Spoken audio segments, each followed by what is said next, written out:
Hello everyone. आज की इस वीडियो में हम बात करेंगे कुछ टिप्स के बारे में। एक टोटल 10 टिप्स है। अगर आप ये 10 टिप्स को फॉलो करते हैं क्लैट 2022 और 2023 के प्रिपरेशन के लिए, तो आपको क्लैट निकलने का जो चांस है वो 100% तक भी हो सकता है, अगर आप इसको स्ट्रिक्टली फॉलो करते हैं तब। ये टोटल 10 टिप्स है। सबसे जो पहला टिप्स है वो है कि क्लैट प्रिपरेशन के लिए आपके पास जो है एक प्रॉपर प्लान होना चाहिए कि जब से आप प्रिपरेशन करना स्टार्ट किए हैं तब से कितना वक्त बाकी है क्लैट के एक्चुअल एग्ज़ाम के लिए, कि कितना डेज बाकी है, कितना मंथ्स बाकी है, कितना सिलेबस है, कौन कौन सा टॉपिक है, कब तक मेरा सिलेबस फाइनल हो जाएगा, मुझे कितना मॉक देना है, मेरा मॉक में कितना मार्क्स आ रहा है, कितना तक इम्प्रूव करना है। ये सब कुछ आपके एक प्रॉपर प्लान में होना चाहिए। इस प्रॉपर प्लान को बनाने के लिए आपके पास अगर 1 दिन का समय लगता हो, 2 दिन का समय लगता है या 3 दिन का भी समय लगता हो, तो आप इस समय को लगाइए। आप एक प्रॉपर प्लान बनाइए, एकदम से ब्लूप्रिंट आपके पास होना चाहिए कि हाँ, क्लैट एग्जाम से मुझे 8 महीना बाकी है या 6 मंथ्स बाकी है या 7 मंथ्स, जितना भी बाकी है या 2 मंथ्स बाकी है, जितना भी बाकी है, आप उसके लिए एक ब्लूप्रिंट बनाइए कि मुझे इतना सिलेबस है, इतना मॉक देना है, जो भी है आप इस प्रॉपर प्लान बनाने के लिए आप कीजिए। आपके पास ये प्लान होना चाहिए कि मुझे 6 मंथ बाकी है तो मुझे अभी 4 मंथ्स क्या पढ़ना है, एग्जाम से जब 2 मंथ्स बाकी रहेंगे तब मुझे क्या पढ़ना है, क्या रिवीजन करना है, कब रिवीजन करना है, सब कुछ आपके पास एक प्रॉपर प्लान के तहत होना चाहिए। अगर आप प्रॉपर प्लान बना लेते हैं तब आपका क्लर्ट जो है निकलने का चांस बहुत ज़्यादा बढ़ जाता है, क्योंकि प्रॉपर प्लान से ही प्रॉपर एग्जीक्यूशन होगा। जब प्रॉपर प्लान बना लीजिएगा तो इसके लिए आप प्रॉपर स्टडी भी कीजिएगा, उसको एग्जीक्यूट कीजिएगा, तब जाकर आपका अच्छा से प्रिपरेशन हो जाएगा। उसके बाद है प्रॉपर प्लान बनाने के बाद है राइट सोर्सेज। आप किसी तरह से रैंडमली मत पढ़ने लगे, कहीं भी कोई भी आया करंट अफेयर्स या कुछ भी हो या लीगल रीजन में कुछ भी हो, आप कहीं से भी सोर्स आया, व्हाट्सअप पर आया, टेलीग्राम पर आया, उसको पढ़ने लगे, ऐसा मत कीजिए।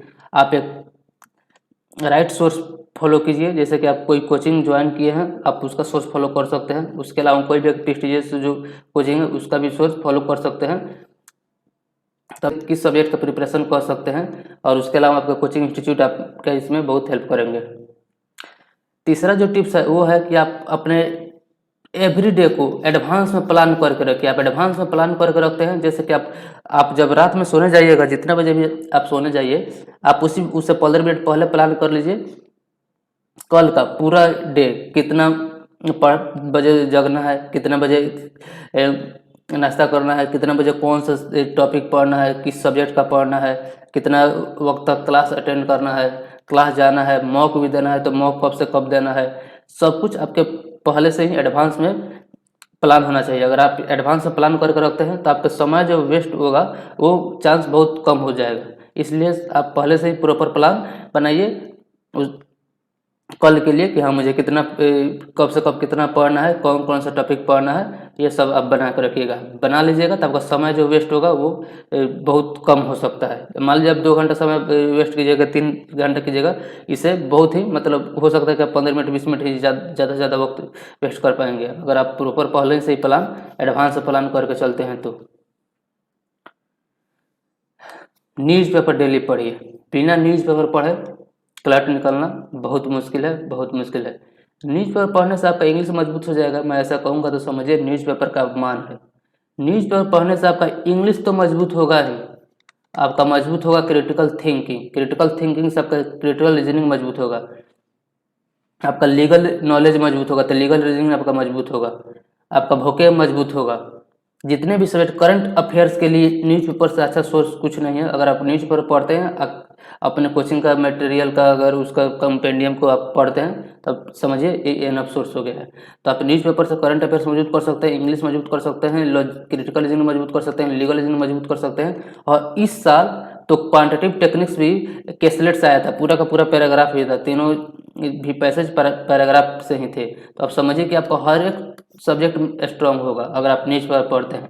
मैं यही कहूँगा कि आप न्यूज़पेपर को सुबह में जब जगिए तो सबसे पहले न्यूज़पेपर को ही पढ़ लीजिए। न्यूज़पेपर पढ़ लीजिएगा। आपको 60 मिनट से 90 मिनट के बीच में ही आपको इसके लिए समय देना है, इससे ज़्यादा समय नहीं देना है। 60 मिनट से पहले भी नहीं हो सकता है, 90 मिनट के बाद भी नहीं कीजिए। इसी के बीच में आप जितना भी समय आप लगाना है लगा लीजिए, लेकिन न्यूज़पेपर को सुबह में पढ़ लीजिए।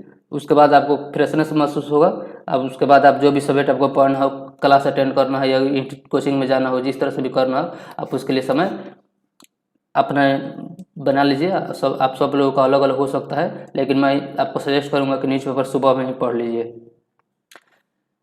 मेकिंग नोट्स, ये बहुत मुश्किल काम है, बहुत मुश्किल काम, बहुत कम स्टूडेंट कर पाते हैं, लेकिन मैं आपको सजेस्ट दूंगा आप बहुत कम स्टूडेंट में ही रहिए, क्योंकि 70,000 बच्चे अपीयर होंगे, 80,000 बच्चे अपीयर होंगे, लेकिन एग्ज़ाम कितने का निकलेगा? सिर्फ 2600 स्टूडेंट का होगा। आप इस 2600 में रहने के लिए आपको इन लोगों में रहना होगा जो नोट्स बनाते हैं। अगर आप नोट्स से भागिएगा तो जब नोट्स का सबसे बड़ा फायदा क्या है, सबसे पहले इसके कौन के बारे में जानते हैं, इससे नुकसान क्या है। शुरू में आप जब बनाइएगा तो आपको लगेगा कि मेरा समय वेस्ट हो रहा है, आपको लगेगा कि मैं नोट्स कैसे बनाऊँ, मुझको समझ में नहीं आ रहा है। लेकिन शुरू में आपके पास समय है, आप उसको लगा सकते हैं, लेकिन जब आप एग्ज़ाम से 2 महीना पहले आपके पास समय नहीं है तो आप उसको नहीं लगा सकते हैं। इसलिए नोट्स बनाइए। आपको शुरू में बहुत दिक्कत होगा, आप सीनियर का हेल्प ले सकते हैं, अपने मेंटर का हेल्प ले सकते हैं, जिस भी कोचिंग में आप ज्वाइन किए हैं, कि नोट्स कैसे बनाते हैं, हर एक सब्जेक्ट का नोट्स किस तरह से बनाते हैं। नोट्स आपका जो है वो प्रिसाइज होना चाहिए, बहुत बड़ा नहीं होना चाहिए। अगर कोई भी टॉपिक है तो आपको जितना छोटा से छोटा आप उसको साइन में जितना से ज़्यादा आप बना लीजिए, ताकि आपको रिवीजन करते वक्त आपका इसमें फ़ायदा हो। क्योंकि जब आप रिवीजन कीजिएगा तो उस वक्त आपके पास ज़्यादा समय नहीं रहेगा, कम समय में आपको ज़्यादा से ज़्यादा रिवीजन करना होगा। तो यही नोट्स जो है आपका हेल्प करेंगे। अगर आप नोट्स बनाइएगा तो मार्च और अप्रैल के महीने में आपको ज़्यादा प्रॉब्लम्स नहीं होंगे। इसलिए आपको नोट्स बनाइए, क्योंकि बहुत कम स्टूडेंट्स नोट्स बनाते हैं। जो नोट्स बनाते हैं वही अच्छा से रिवीजन कर पाते हैं 2 महीना पहले या 3 महीना पहले। तो जो अच्छा से रिवीजन कर पाते हैं उन्हीं के एग्जाम में अच्छा परफॉर्मेंस होता है। और आप अच्छा परफॉर्मेंस करना चाहते हैं, इसलिए आपको नोट्स बनाना ही होगा। बिना नोट्स बनाए नहीं हो सकता है। नोट्स बनाने में आप किसी का भी हेल्प लीजिए, मैं नोट्स बनाने पर भी वीडियो बनाऊंगा, या अपने मेंटर का हेल्प लीजिए या अपने सीनियर का हेल्प लीजिए, जो भी आपका हेल्प कर सकता है। लेकिन नोट्स बनाइए, नोट्स से कभी भी भागिए मत। नोट्स से भागिएगा तो बहुत दिक्कत होगा आपको। इसलिए प्लीज़ नोट्स बनाइए, नोट्स बनाइए। क्वांटिटेटिव टेक्निक्स, क्यूटी है, ये ज़्यादातर स्टूडेंट छोड़ देते हैं, बहुत ज़्यादातर स्टूडेंट छोड़ते हैं, लेकिन बहुत सारे स्टूडेंट छोड़ते हैं। इसका अर्थ है बिल्कुल भी नहीं है कि सारे के सारे स्टूडेंट छोड़ देते हैं। जो भी स्टूडेंट क्यूटी से दूर भागेगा उसका कलर्ट तो नहीं होगा, उसका कलर्ट नहीं होगा, बिल्कुल भी नहीं होगा। क्यूटी को जो छोड़ देगा उसका कलेक्ट नहीं होगा। और क्यूटी के साथ सबसे अच्छा चीज़ ये है कि सबसे इजी सब्जेक्ट है। कलेक्ट के लिए सबसे इजी सब्जेक्ट अगर कोई है, सबसे कम सिलेबस का कोई सब्जेक्ट है तो क्यूटी है। इसको अगर किसी ने 3 से 4 महीना अगर इसका थ्योरी पार्ट को पढ़ लिया, उसके बाद 3 सेट्स या 4 सेट्स अगर एवरीडे अगर सॉल्व कर रहा है तो समझिए उसका 10+ मार्क्स आ सकता है। आप एवरेज हो या सुपर इंटेलिजेंट हो, आपका 10+ से ज़्यादा मार्क्स आ सकता है। अगर आप एवरेज बिलो एवरेज भी हैं तब भी आपका 10+ से ज़्यादा मार्क्स आ सकता है। बशर्ते आपको दिसंबर से पहले जितना भी थ्योरी पोर्शन है उसको पढ़ लीजिए। उसके बाद है 3 सेट्स या 4 सेट्स, ज़्यादा से ज़्यादा 4 सेट्स या कम से कम 3 सेट्स तो आप लगाइए। उसके बाद आपका क्लैट का एग्जाम से 1 महीना पहले तक आपका इतना कॉन्फिडेंस आ जाएगा कि आप किसी भी पैसेज को, आप किसी भी उसके सेट्स को आप बना सकते हैं। क्यूटी से कभी मत दूर भागिएगा, क्यूटी से दूर भागिएगा। क्यूटी के लिए सबसे जो मेन चीज़ है वो है ये डिसाइडर इन चीफ है। यही डिसाइड करेगा कि आपका कलेक्ट होगा कि नहीं होगा। क्योंकि 5 सब्जेक्ट्स में 4 सब्जेक्ट्स जो है वो सभी स्टूडेंट पढ़ते हैं, उनको सभी के सभी पढ़ते हैं। जो कलेक्ट अच्छा से प्रिपेयर नहीं कर रहा है, जो अच्छा से प्रिपेयर कर रहा है, वो सभी के सभी 4 सब्जेक्ट पढ़ते हैं। 5th जो सब्जेक्ट है इसी को कुछ स्टूडेंट छोड़ देते हैं, कुछ ही पढ़ पाते हैं, ज़्यादातर छोड़ते हैं। जो कुछ पढ़ पाते हैं उन्हीं के कलेक्ट में सिलेक्शन होता है। और आपका सिलेक्शन एकदम से निश्चित करने के लिए आपको ये पाँचों का पाँचों सब्जेक्ट पूरा का पूरा इक्वल फोकस देना है। हाँ, ये हो सकता है आप इसको कम समय दे सकते हैं, जैसे कि 130 मिनट दे सकते हैं या 1 आवर दे सकते हैं, ये हो सकता है। लेकिन आप इसको इग्नोर नहीं कर सकते। अगर इग्नोर कीजिएगा तो ये आपको इग्नोर करेगा। कोई भी सब्जेक्ट होता है, अगर आप उसे 1 कदम दूर भागते हैं तो आपसे 10 कदम दूर भागता है। अगर ये आपको इग्नोर कर दिया तो कलेक्ट आपको इग्नोर कर देगा। कलेक्ट आपको इग्नोर किया तो समझिए एनएलयू आपको इग्नोर करेंगे ही करेंगे, और आपका ड्रीम टूट जाएगा। ड्रीम पूरा नहीं होना बहुत ज़्यादा तकलीफ देता है। तो आप एग्ज़ाम के बाद आपके प्रॉब्लम्स नहीं हो, इसके लिए आप पहले से प्रिपेयर करके चलिए। पाँचों के पाँचों सब्जेक्ट को बराबर बैठे दीजिए। किस सब्जेक्ट को कितना देर तक पढ़ना है इस पर मैं वीडियो बनाऊंगा, उसको भी आप देख सकते हैं। लेकिन पाँचों का पाँचों सब्जेक्ट में पूरा एकदम से इक्वल वेटेज देकर चलिए। हाँ, हो सकता है कि आप किसी सब्जेक्ट को ज़्यादा देर तक पढ़ रहे हैं, जैसे करंट अफेयर्स हो सकता है कि आप 3 घंटा तक भी पढ़ रहे हैं, उससे कोई दिक्कत नहीं है। लेकिन आप हो सकता है इसको आप 50 मिनट तक पढ़िए, लेकिन पढ़िए, छोड़िए मत। छोड़िएगा तो ये आपको छोड़ देगा। कवरिंग और ही करते हैं, वो एग्जाम से 4 मंथ्स बिफोर ही आपका पूरा सिलेबस कंप्लीट करा देते हैं, ताकि आपके पास रिवीजन करने के लिए बहुत सारा समय हो। अगर आपके पास रिवीजन करने के लिए जितना ज़्यादा समय होगा, आप उतना ज़्यादा रिवीजन कीजिएगा, उतना ज़्यादा आपको जो भी डाउट होगा वो क्लियर हो जाएगा। और जब डाउट क्लियर आपका हो जाएगा तो एक्चुअल एग्जाम में जब आप बैठिएगा तो आपके ये एक्यूरेसी जो है बहुत हाई लेवल की होगी। आप जितना ज़्यादा अटेम्प्ट कीजिएगा उसमें कम ही आपको रॉन्ग होने का चांस है। तो प्लीज़ आप 4 मंथ्स बिफोर ही आप एक्चुअल, हाँ आप सेल्फ स्टडी भी करते हैं तब भी, ऐसा नहीं कि सेल्फ स्टडी कर रहे हैं और मार्च तक पढ़ रहे हैं, ऐसा भी मत कीजिए। आप समझिए कि 31 दिसंबर तक या जनवरी तक आपका सिलेबस फाइनल होना चाहिए। आप जितना जल्दी सिलेबस पूरा फाइनल कर लीजिएगा, उसमें से जो भी आपका सिलेबस फाइनल का अर्थ है कि आपका 60% जो है वो आप पढ़ लिए हैं। 40% जो है, 60% तो आप पढ़ लिए, 40% रिवीजन से आता है, 40% बिना रिवीजन किए हुए नहीं आता है। इसलिए आप पहले सिलेबस को समाप्त कीजिए, उसके बाद आप रिवीजन कीजिए, तब जाकर आपका हो सकता है। तो आप 4 मंथ्स बिफोर इस बात को हमेशा याद रखिएगा। सेल्फ स्टडी कीजिए या कोचिंग के साथ स्टडी कीजिए। कोई भी प्रेस्टिजियस कोचिंग इंस्टीट्यूट ऐसा ही करता है, वो 4 मंथ्स बिफोर ही आपको पूरा सिलेबस फाइनल करा देता है। हाँ रिवीजन करवाता है, उसके बाद क्लास होता है, लेकिन जितना भी एक्चुअल जो सिलेबस होता है पहले ही फाइनल हो जाता है। क्लैट ऐसा एग्ज़ाम है, ये जो टिप्स है इसके बारे में बात करें। क्लैट ऐसा एग्जाम है जिसमें पढ़कर सीखकर इसका मॉक नहीं दिया जाता है, इसमें मॉक देकर सीखा जाता है। आप जब से प्रिपरेशन स्टार्ट किए उसी वक्त से मॉक देना स्टार्ट कीजिए। अपने लेवल को कभी मत समझिए कि मैंने अभी शुरू किया है तो मैं कैसे मॉक को दे सकता हूँ, नहीं। आज से प्रिपरेशन शुरू की है, आप कल से मॉक देना शुरू कर दीजिए। आज से प्रिपरेशन शुरू की है, आज से आप मॉक देना शुरू कर दीजिए। आज से अगर आप मॉक देना शुरू कर देंगे, कम से कम को अपना स्ट्रेंथ और वीकनेस जानने के लिए आपका के लिए कम से कम 15 जो है मॉक्स आपको देने होंगे। फुल लेंथ मॉक्स आपको कम से कम 15 मॉक्स देने होंगे, तब जाकर के आपका स्ट्रेंथ और वीकनेस पता चलेगा। इसलिए शुरू में डरिए मत, सभी को डर लगता है, लेकिन जितना भी टॉपर है जो क्लैट क्रैकर है उनसे पूछिएगा, वो कोई 40 मॉक दिया होगा, कोई 50 मॉक दिया होगा, कोई 60 मॉक दिएगा, इस तरह से मॉक देते हैं। आप इनसे पीछे रहिएगा तो पीछे ही रहते रह जाइएगा। इसलिए कभी भी अपने आप को लोअर मत समझिए। मॉक देने के मामले में मॉक डिमोटिवेट भी कर देता है कभी कभी, तो शुरू में जितना डिमोटिवेट कर दे उससे कोई मतलब नहीं है। एग्जाम के बाद डिमोटिवेट नहीं हो, इसके लिए आपको मॉक जब से प्रिपरेशन शुरू किए तभी से मॉक देना शुरू कीजिए, तब जाकर होगा। तो आप जल्दी से जल्दी, जितना जल्दी आप प्रिपरेशन शुरू कर दिए हैं उसी वक्त से मॉक देना शुरू कर दीजिए। देखिए मॉक के लिए आप एक स्ट्रेटजी रखिए, 1 वीक 1 मॉक स्ट्रेटजी रखिए दिसंबर तक। दिसंबर के बाद 1 वीक 2 मॉक का आप स्ट्रेटजी रख सकते हैं, लेकिन पहले के लिए दिसंबर तक के लिए आप एक ही रखिए। उसके बाद उसमें समझिए कि हाँ उसमें किस तरह से करना है, ठीक है। लेकिन आप मॉक जब से शुरू किए हैं, आपका किसी तक कितना भी मार्क्स आ रहा है, 10 मार्क्स आ रहा है या 100 मार्क्स आ रहा है, इससे मत अपने आप को जज कीजिए। बस आप मॉक दीजिए, मॉक को कभी मत छोड़िए। उस मॉक आपको नहीं छोड़ेगा। जितना ज़्यादा से ज़्यादा मॉक दीजिएगा आपको उतना ज़्यादा से ज़्यादा फायदा होगा। आप इसीलिए आप मॉक को जब से प्रिपरेशन स्टार्ट किए हैं तभी से देना शुरू कर दीजिए, ये भी एक टिप्स है। अब मान लेते हैं मॉक भी देते हैं, 1 वीक 1 मॉक आप देते हैं, या 1 वीक 2 मॉक भी देते हैं, या वो 1 वीक 7 मॉक भी देते हैं। अगर आप उसको एनालाइज नहीं करते हैं ना, तो 1 वीक 7 मॉक देने का कोई अर्थ नहीं है। आप डेली भी मॉक देते हैं तब भी उसका कोई अर्थ नहीं है। एनालाइज कीजिए, आप 2 मॉक दे रहे हैं और एक बार भी रिवीजन नहीं कर रहे हैं। अगर आप एक मॉक दे रहे हैं, अगर उसको 2 बार रिवीजन कर रहे हैं, तो समझिए एक मॉक देकर 2 बार रिवीजन करना ज़्यादा बेहतर है, बजाय 2 मॉक देकर एक बार भी रिवीजन नहीं करना। तो आप रिवीजन कीजिए, बिना रिवीजन किए कुछ नहीं कर, इसको एनालाइज करना। मॉक को एनालाइज किया जाता है, मॉक का रिवीजन या एनालाइज कीजिए इसको जितना ज़्यादा से ज़्यादा हो सकता है। मान लीजिए कोई क्वेश्चन नंबर 19 है, उसका आंसर सी है, तो आपको पता होना चाहिए, आपको एकदम आना चाहिए कि इसका आंसर बी क्यों नहीं है, ए क्यों नहीं है, या डी क्यों नहीं है।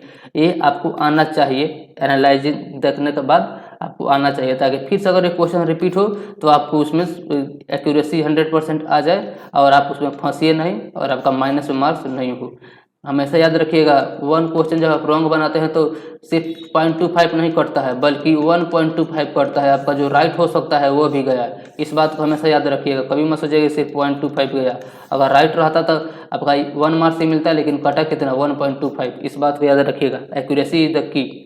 आप 150 भी अटेम्प्ट करके आइए और आपका मार्क्स 50 ही आए, एक्यूरेसी आपका ख़राब हो तो फिर नहीं चलेगा। इसलिए एनालाइजिंग करने से ही एक्यूरेसी बढ़ता है। जितना ज़्यादा आपका एक्यूरेसी बढ़ेगा, रिजल्ट आपका उतना ही ज़्यादा अच्छा आएगा, रैंक आपका उतना ही ज़्यादा बूस्ट होगा।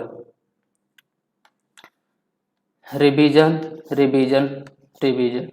आप कोई भी सिलेबस जिससे फाइनल कर लेते हैं, कोई टॉपिक अगर फाइनल कर लेते हैं या टॉपिक ही हो, तो टॉपिक फाइनल कर लेने का अर्थ है कि आप उसमें 50% तक या 40% तक जानते हैं। लेकिन जैसे आप रिवीजन कीजिएगा ना, समझिए उसमें आपका 60% तक आपका एक्यूरेसी चला जाएगा। पहली बार जब रिवीजन कीजिएगा तो, दूसरा बार जब आप रिवीजन कीजिएगा ना, तो आपका 80% तक, 70 से 80% तक आपका एक्यूरेसी जा सकता है। और जब तीसरा बार रिवीजन कीजिएगा ना, ये ताबूत में आखिरी कील साबित होगा।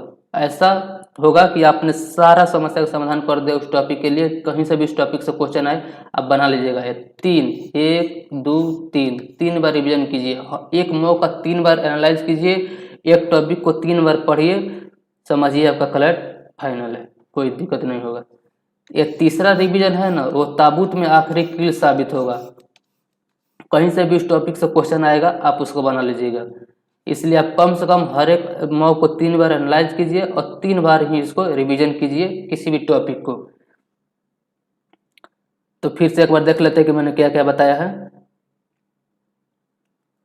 सबसे पहले आपके पास एक प्रॉपर प्लान होना चाहिए, कितना समय बाकी है, कितना सिलेबस बाकी है, कितना मॉक देना है, कितना के बाद से सिलेबस फाइनल हो जाएगा। उसके बाद मॉक से 2 महीने, एक्चुअल एग्जाम से 2 महीने मुझे क्या करना है, या अभी से शुरू किए हैं तो अभी से 6 महीने मुझे क्या करना है, या 4 महीने में क्या करना है। जितना भी समय आपके पास बाकी हो, सब कुछ के एक प्रॉपर प्लान बना कर रखिए। राइट सोर्स को फॉलो कीजिए, किसी भी तरह से रैंडमली सोर्स को फॉलो मत कीजिए। आप कोचिंग इंस्टीट्यूट से जुड़े हैं उस सोर्स को फॉलो कर सकते हैं, और एक प्रेस्टिजियस किसी भी कोचिंग इंस्टीट्यूट के सोर्स को आप फॉलो कर सकते हैं, या कहीं से भी आप अच्छा से फॉलो कर सकते हैं। आप इसके लिए आपका मेंटर, कोई भी सीनियर आपको हेल्प कर सकता है। मैं राइट सोर्स पर वीडियो बनाऊंगा, अगर आप इस चैनल को सब्सक्राइब करते हैं तो आप उसका फ़ायदा उठा सकते हैं।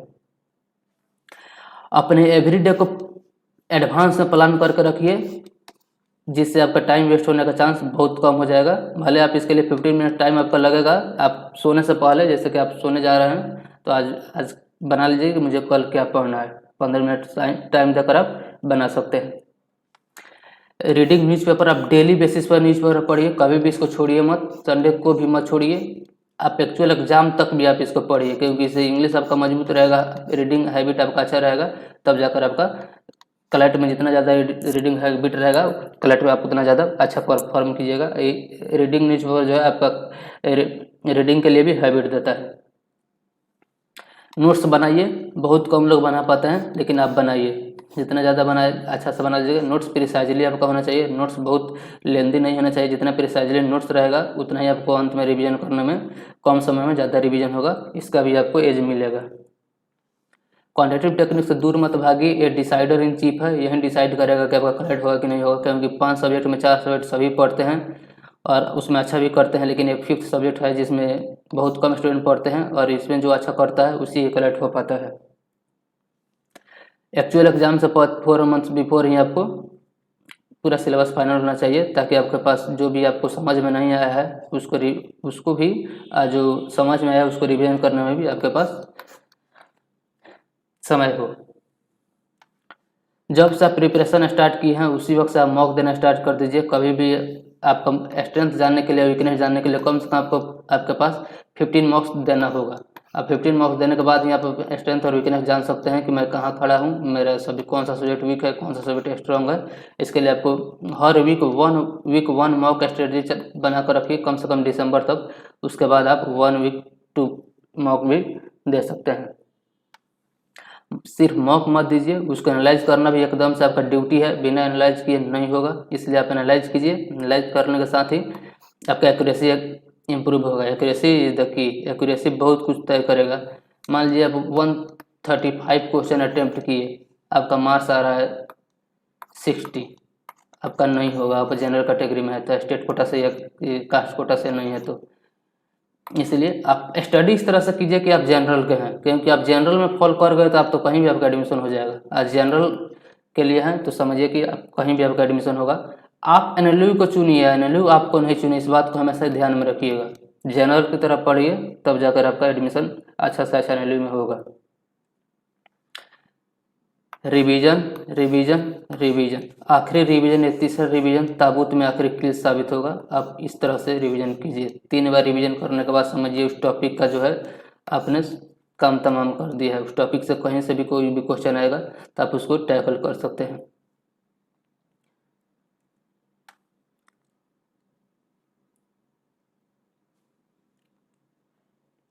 इस चैनल को बनाने का मेरा मकसद है कि मैंने कलेक्ट करा किया तो मैं अपना एक्सपीरियंस शेयर करूंगा। मैं जो भी रिसोर्स मैंने फॉलो किया था मैं उसको बताऊंगा।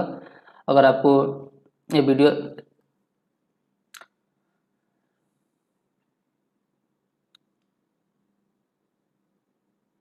इस चैनल पर मैं बताऊंगा कि कीजिए, अगर आपको वीडियो अच्छा नहीं लगा तो इस वीडियो को डिसलाइक कीजिए। अगर आपको इसी तरह के कलेक्ट के बारे में और वीडियो नॉलेज लेना है तो आप इस चैनल को सब्सक्राइब कर सकते हैं। आपने मुझे इतना वक्त दिया, इसके लिए आपका बहुत बहुत शुक्रिया।